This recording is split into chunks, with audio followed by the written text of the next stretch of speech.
syururi anfusina wa min sayyiati a'malina may yahdihillah fala mudhillalah wa may yudlil fala hadiyalah. Asyhadu an la ilaha illallah wahdahu la syarikalah wa asyhadu anna Muhammadan abduhu wa rasuluh alladzi la nabiyya ba'dah. Jamaah rahimakumullah, pagi ini kita akan membahas surat Ali Imran 96 dan 97. Ini merupakan kelanjutan dari bahasan ayat yang saya bahas dalam khutbah Id. Jadi saya sudah menjadi kebiasaan baik ceramah, khutbah, baik khutbah Jumat maupun khutbah Id itu ngehanca ayat dan hadis. Jadi kalau nggak ada ayat, kalau nggak bahas ayat, bahas hadis. Jadi oleh karena itu terus saja merangkai gitu ya, baik pengajian ataupun khutbah yang lainnya. Jadi nanti kaitan ayat ini atau tanasub dengan ayat yang dibahas dalam khutbah Id. Kita mulai dari tartibul ayat, susunan ayat. A'udzu billahi minasyaitonir rajim. Inna awwala baitin wudi'a lin-nasi lalladzi bi Bakkata mubarakah wa hudan lil alamin.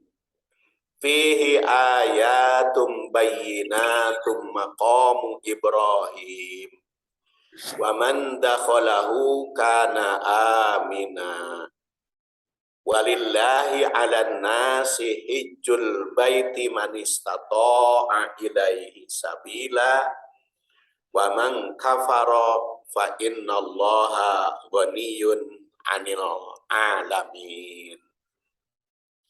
Inna awwala baitin, sesungguhnya pertama, awal itu pertama, baitin rumah, budi'a yang dibangun, linnasi untuk manusia, lalladhi adalah yang di Bakkata berada di Bakkah atau Makkah. Dulu katanya Bakkah itu berasal dari kata baka, karena daerah gersang sehingga banyak mencucurkan air mata masuk ke situ. Kalau musim panas terik matahari, kalau musim dingin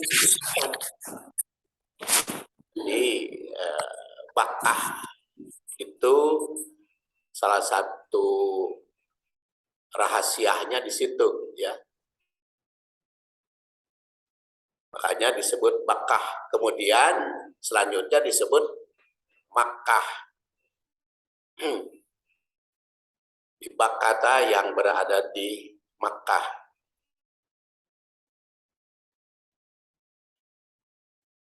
Mubarakan yang penuh berkah.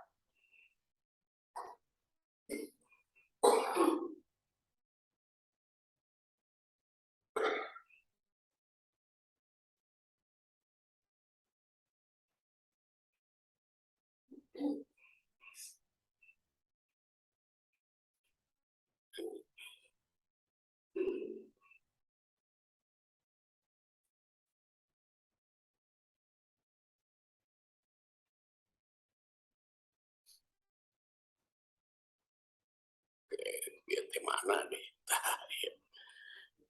Mubarakan yang penuh berkah atau yang diberkahi. Wahudan. Ya, iya. Close ya. Bapak pintar.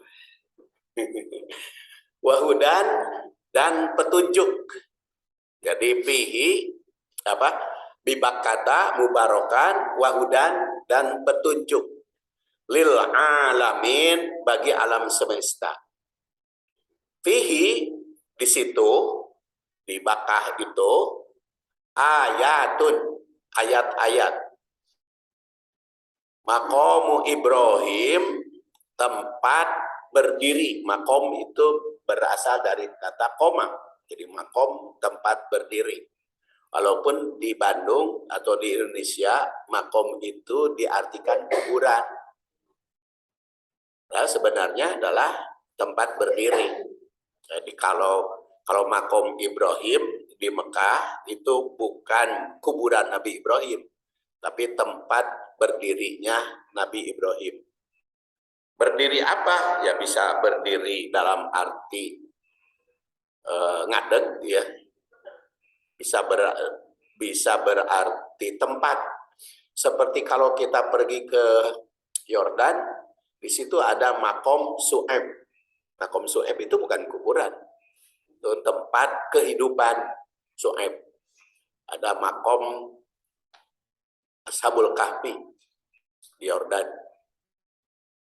Kemudian kalau ke Palestina ada makom Salman Al-Farisi. Ada makom, ada yang disebut makobir, makom, tapi ada makbaroh di situ mereknya di dalam makom itu. Waman dakhalahu, dan barang siapa yang masuk ke Mekah itu kana aminan, pasti aman. Walillahi, dan karena Allah, ala nas, atas manusia, hijjul bait, berhaji ke Baitullah. Man istata'a, barang siapa yang memiliki kemampuan,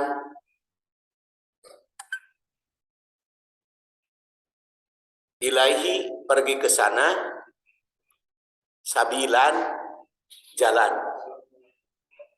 Waman kafaro, dan barang siapa yang kufur atau menolak, fa innallaha, maka sesungguhnya Allah ghaniyun, maha kaya, anil alamin, dari alam semesta. Jadi terjemahnya, sungguhnya rumah yang mula-mula dibangun untuk tempat ibadah manusia, ini adalah terjemah Departemen Agama, ialah Baitullah yang di Makkah atau Mekah, yang diberkahi dan menjadi petunjuk bagi semua manusia. Padanya terdapat tanda-tanda yang nyata, di antaranya makom Ibrahim. Barang siapa memasukinya, memasuki Baitullah, menjadi aman dia. Mengerjakan haji adalah kewajiban manusia terhadap Allah, yaitu bagi orang yang sanggup mengadakan perjalanan ke Baitullah. Barang siapa yang mengingkari kewajiban haji, maka sesungguhnya Allah Maha Kaya, tidak memerlukan sesuatu apapun dari alam semesta. Surat ketiga ayat 96-97. Kita lihat tarikh ayat ini, karena ada 7 tak pendekatannya, yaitu tartibul ayat, tarjamah, tarikh, tanasub, kemudian tahlil, tafsir, takwil, dan tatbik. 7 tak pendekatannya. Menurut Mujahid, beliau adalah seorang tabi'in, murid Siti Aisyah yang wafat 104 Hijriah. Pernah terjadi perdebatan antara kaum Yahudi dengan kaum Muslimin tentang tempat yang mana yang paling mulia di dunia ini. Menurut kaum Yahudi, Baitul Maqdis, Masjidil Aqsa, karena kan Masjidil Aqsa diakui oleh Yahudi maupun oleh Nasrani.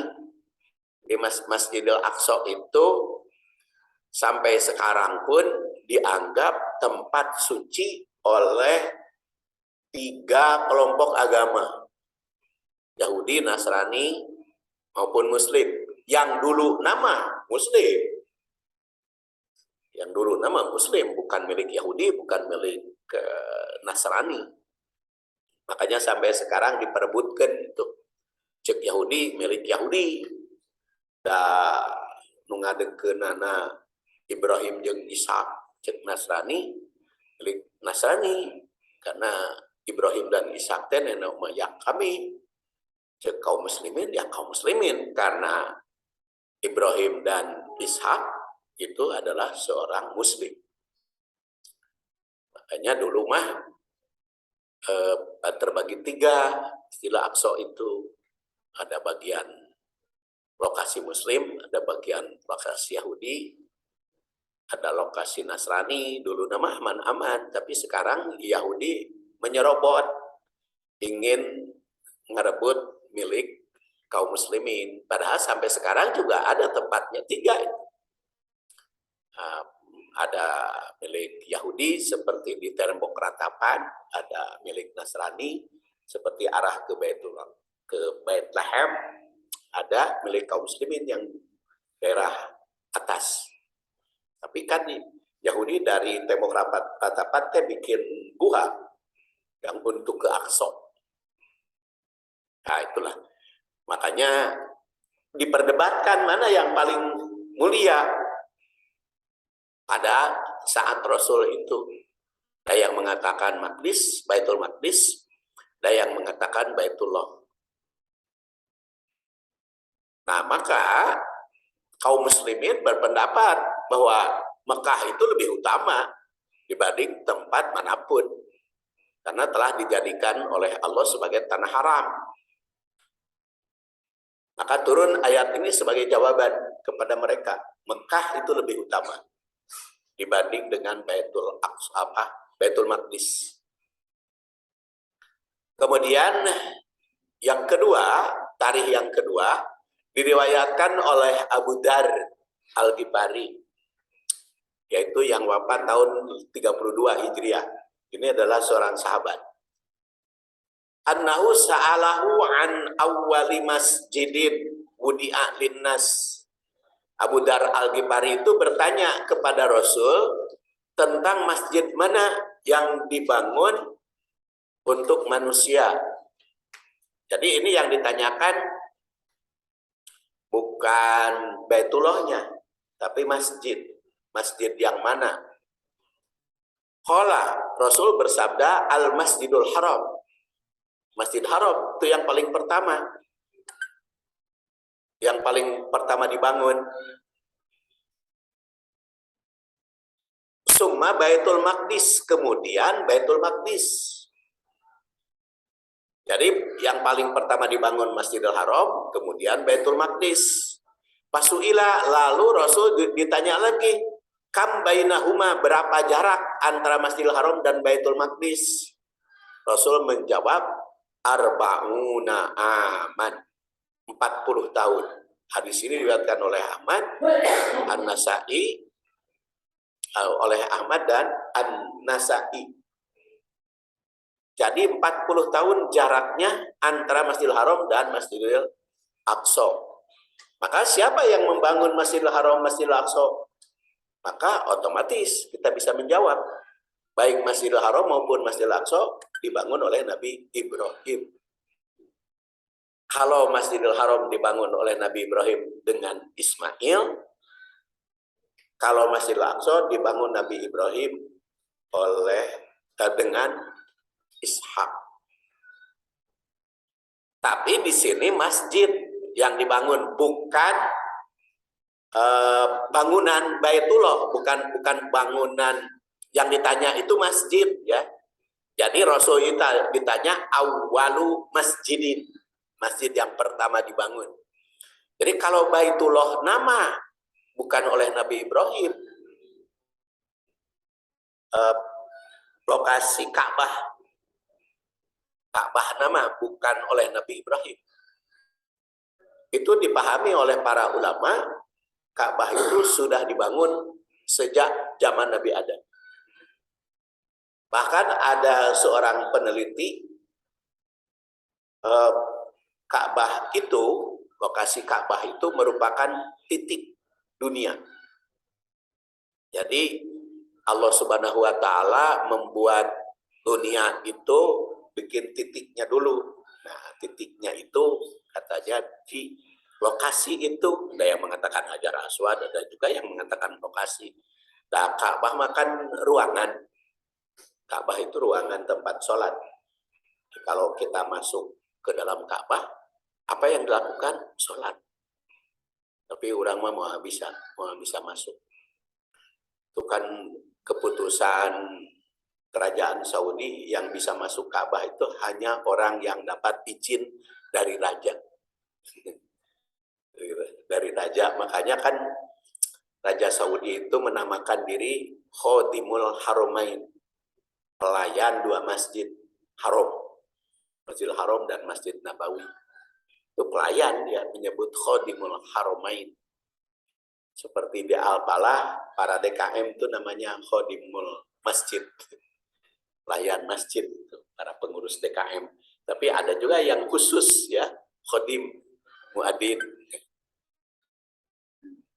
Jadi itu jabatan tinggi, Khodimul Haramain, Khodimul Masjid. Itu menyatakan diri Khodimul Haramain sejak Raja Saudi bernama Abdul Malik.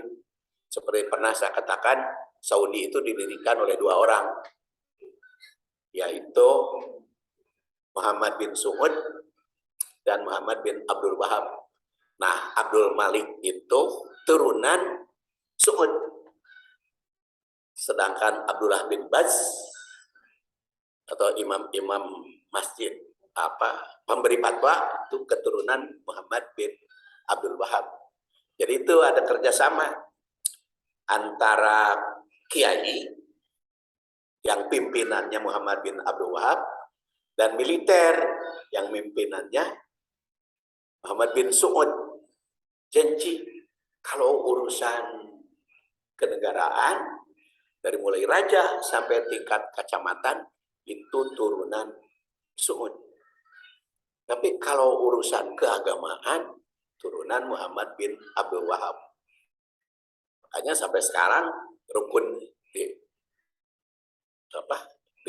Mekah di Saudi itu didirikan oleh, makanya namanya Saud ya, Al-Mamlakah Al-Arabiyah As-Saudiyah, kerajaan Arab milik keturunan Saud.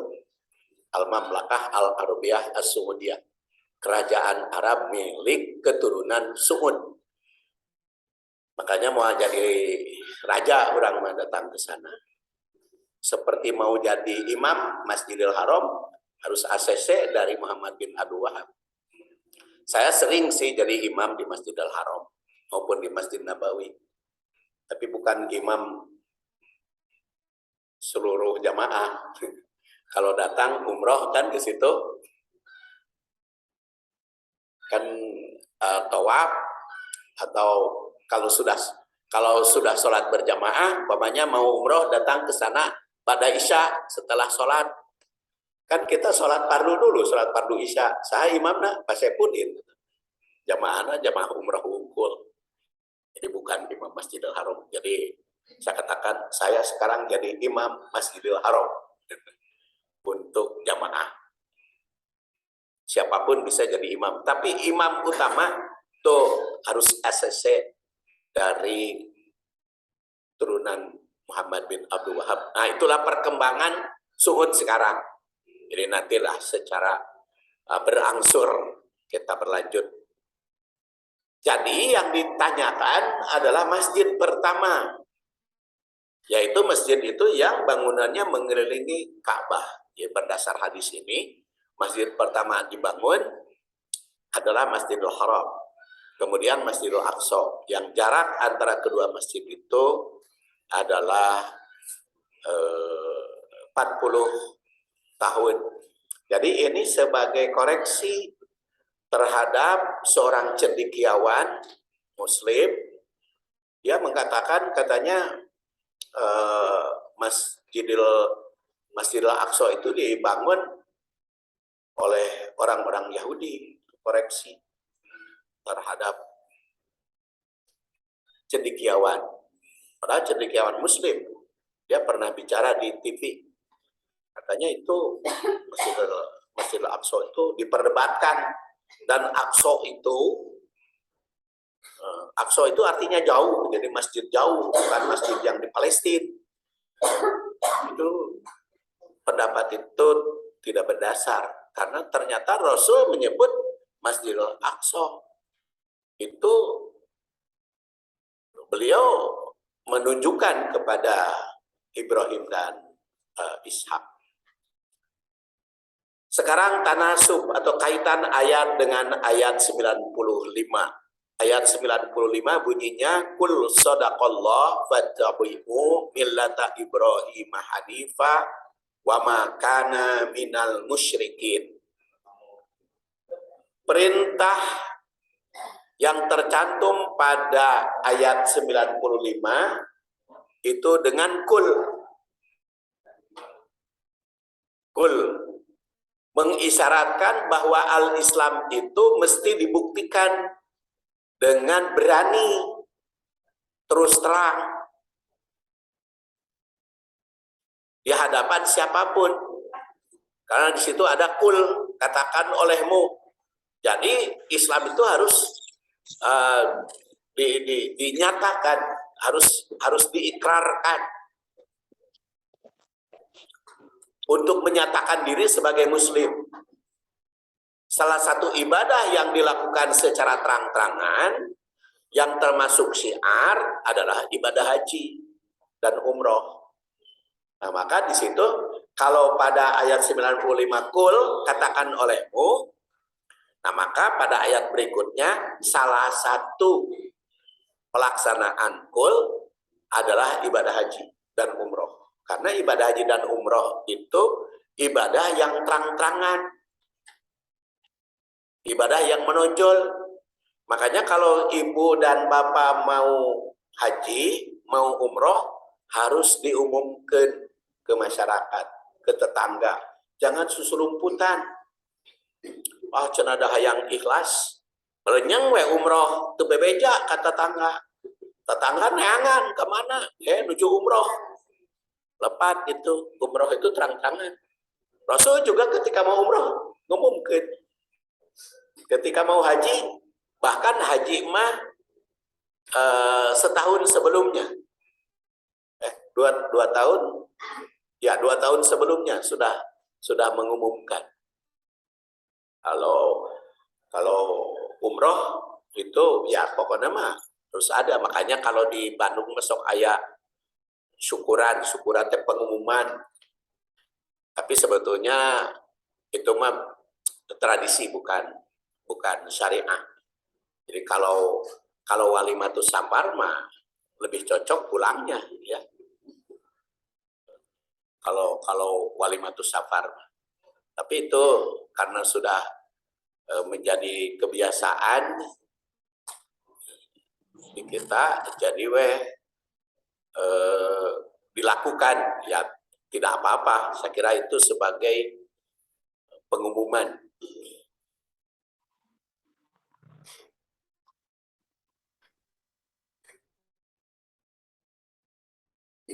Kenapa ini berhenti? Terus kemudian kaitan yang kedua ditandaskan dalam ayat sebelumnya, shadaqallah. Allah Maha Benar yang menggambarkan keyakinan secara mutlak. Dalam ibadah haji ada manasik yang mesti diikuti dengan tanpa pertimbangan. Kan di dalam ibadah haji dan ibadah umroh ada manasik, ada perintah yang sulit diterima oleh akal pikiran, tapi harus dikerjakan. Nah, itu sebagai bukti dia siap mengikuti apa yang diajarkan oleh Allah dan Rasulnya walaupun tengarti. Itu sebagai bukti. Contohnya apa? Tawaf mengelilingi Ka'bah 7 kali, teu meunang leuwih, teu meunang kurang. Kumaha tuh taat we? Sopa antara sa'i antara Sofa dan Marwah. Sebetulnya hari Al-Qur'an merek mengelilingi Ka'bah maupun tari antara Sofa dan Marwah disebut tawaf juga. Inna Sofa wal Marwata min sya'airillah Paman hajjal baita awit tamaro fala junaha ayat tawafa di situ. Ayat tawafa, ya, tawaf juga antara Safa dan Marwah bima itu. Tapi karena di dalam fikih supaya membedakan mana mengelilingi Ka'bah, mana Safa dan Marwah itu, ai mengelilingi Ka'bah man tawaf, hari itu mah sa'i, padahal mah sebetulnya sama aja. Tawaf maupun sa'i diistilahkan oleh Al-Qur'an mah tawaf. Dan sa'i bisa saja, bahkan ibu-ibu keliling-keliling di Pasar Seng sekarang mah lantai 2 di bawah tanah, jam-jam itu Pasar Seng pindahnya ke situ, lantai 2 di bawah tanah, jam-jam itu namanya tawaf. Tawaf juga di Pasar Seng yang tidak ada sengnya sekarang. Nah, jadi itu kan kadang-kadang kita tidak mengerti apa maksudnya. Terus jumroh, lempar batu. Sekarang mah ada doanya rojman bisyayatin, tapi kan dari Rasul nama enggak. Doa jumroh itu Allahu Akbar. Lalu setelah selesainya hajan mabruro, wadan ban mabruro, wasa'yan maskuro, watijarotan lan tabur. Jadi Allahu Akbar. Jadi bismillah, kalau tawaf bismillahi Allahu Akbar, kalau jumroh Allahu Akbar. Kalau sa'i Allahu Akbar, takbir yang panjang. Jadi itu dan tidak memerlukan pakai bismillah itu mah. Tawaf itu bismillahi Allahu Akbar mulainya. Bukan bismillahirrahmanirrahim. Bismillahi Allahu Akbar. Jadi awal acara itu sudah ditentukan aturan-aturannya oleh Rasul SAW. Seperti mau menyembelih hewan kemarin kita Bismillah Allahu Akbar. Jadi bukan Bismillahirrahmanirrahim. Bismillah Allahu Akbar. Jadi takbir dulu Bismillah Allahu Akbar menyembelih. Nah itu kalau kita bertanya apa kenapa sebabnya, jawab shadaqallah, maha benar Allah. Jadi saya terima aturan Allah Subhanahu wa Ta'ala. Kenapa tanggal 8 di Mina sampai subuh, lalu ke Arafah mulai duhur sampai maghrib, setelah maghrib ke Muzdalifah, dan di Muzdalifahnya itu yang saya bicarakan berdasar sunnah Rasul ya. Pelaksanaan Departemen Agama mah beda-beda. Berdasar sunnah Rasul itu tanggal 8 itu nginap di Mina, duhur, asar, maghrib, isya, subuh, sholat di Mina. Itu tanggal 8. Kemudian duhur dan asar di Arafah. Tapi kan Departemen Agama mah di tanggal 8 ke Arafah. Itu mah lain. Tapi kalau menurut sunnah Rasul begitu caranya. Duhur sampai maghrib di Arafah itu wukuf. Nah itu adalah ketentuan Allah Subhanahu wa Ta'ala. Shadaqallah, terima. Kemudian nanti di Muzdalifah nginap sampai subuh. Setelah subuh baru ke Aqabah untuk jumroh. Itu shadaqallah. Kemudian yang ketiga, pada ayat sebelumnya ditandaskan fattabi'u millata Ibrahim. Qul shadaqallah fattabi'u millata Ibrahim. Nah, ayat selanjutnya fihi ayatum bayyinat. Maqam Ibrahim. Tanda-tanda maqam Ibrahim teh di Mekah. Jadi kalau mengikuti aturan Ibrahim harus berkiblat ke Mekah. Jadi kalau kita mempelajari Islam harus berkiblat ke Mekah. Sholatnya ke Mekah. Kalau mati dikubur menghadap ke Mekah. Jadi berkiblat ke Mekah. Jadi wayahna we ke Mekah. Kamari oge kan dulu benci Mekah, hari geus jadi pejabat makan kapaksa datang ke Mekah. Kudu musyawarah. Nah, itulah konsekuensi. Jadi dengan demikian dalam mengikuti milah Ibrahim itu mesti mengkaji berbagai ayat yang antara lain ayatnya di Mekah.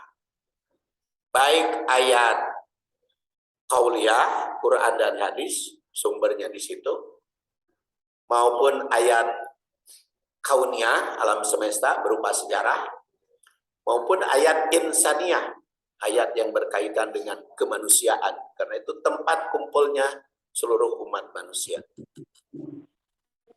Kemudian tanasub yang keempat, salah satu karakter Ibrahim pada ayat sebelumnya adalah Hanif.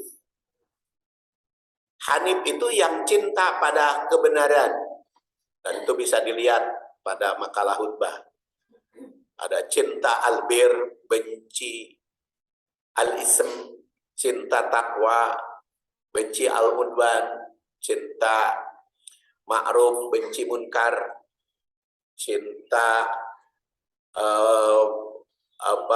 albir al-ism, benci al-ism. Itu ayat-ayatnya saya tunjukkan di makalah khutbah. Nah, cinta yang benar dibuktikan dengan siap berkorban. Cinta yang benar itu seperti dalam ibadah haji. Ibadah haji berkorban, korban waktu. Makanya 44 hari sekarang.